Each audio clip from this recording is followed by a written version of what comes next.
Hello, everyone. There is a Gemara Masechet Avodah Zarah Daf Mem Hey.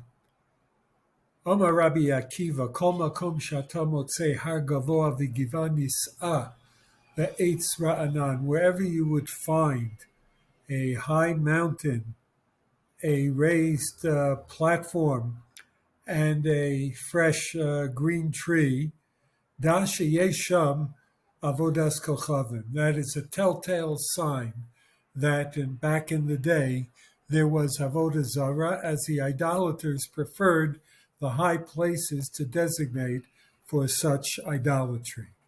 So Tosfos quotes a Gemara in Yerushalmi, which appears at the end of the third perek of Masechet Avodah Zarah, in which he asks, the Gemara asks, Beis HaBechira Eichan Nivne. We know that the mountain of Har HaBayit is Har HaMoriah, which appears in our parsha as the locus of Akedas Yitzchak.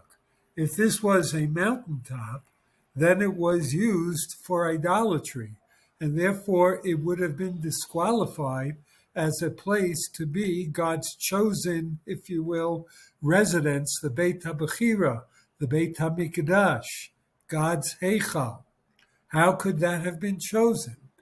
And the Gemara answers that it was Al Pi Navi, referencing a pasuk in Divrei Hayamim Aleph, in which it seems to be that the location was selected as the Navi cites this to be the will of HaKadosh Baruch Hu. There are two ways to understand the Gemara's interpretation of this response. One, that the Navi knew from God that, albeit in general the high places were used as locations for idolatry, it was known that Har HaMoriah was not one of them. Somehow it was overlooked, and therefore it was appropriate as a place for the Beit HaMikdash to be built.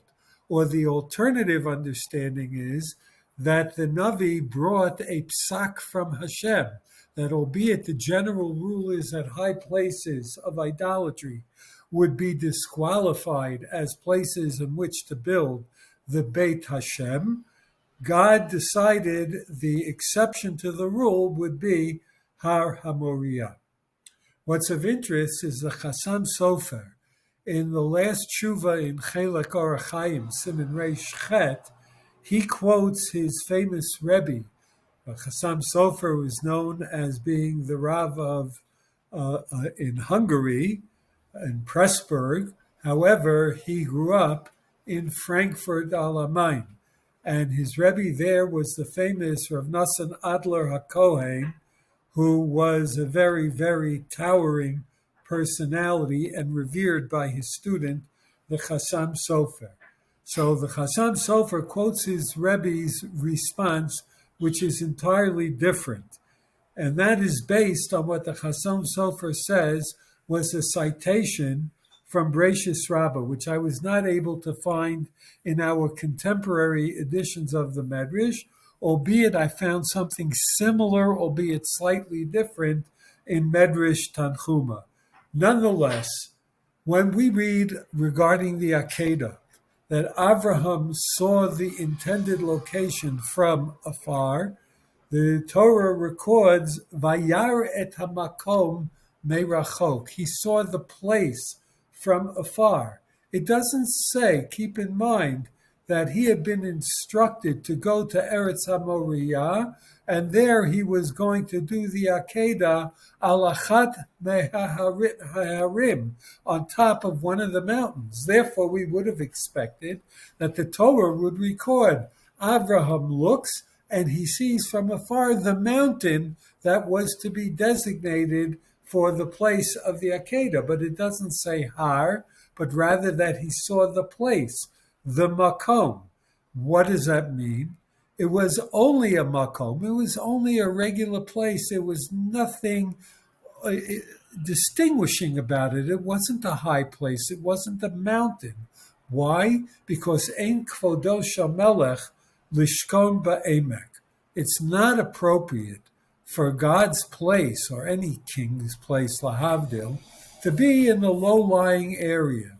his capital, his throne, his palace should be up on high. And therefore, Avram saw the place that was designated. While it was not yet a har, it was not a mountain, but he prayed according to the version brought by the Chassam Sofer, or in the Tanchuma, God decided that because of the honor that is due a king, this flat land would become a mountainous area. So albeit we recognize it today as Har HaMoriah, it was originally a low-lying area.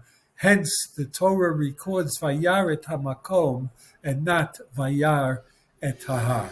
I do think that there is an inherent or latent message here for all of us.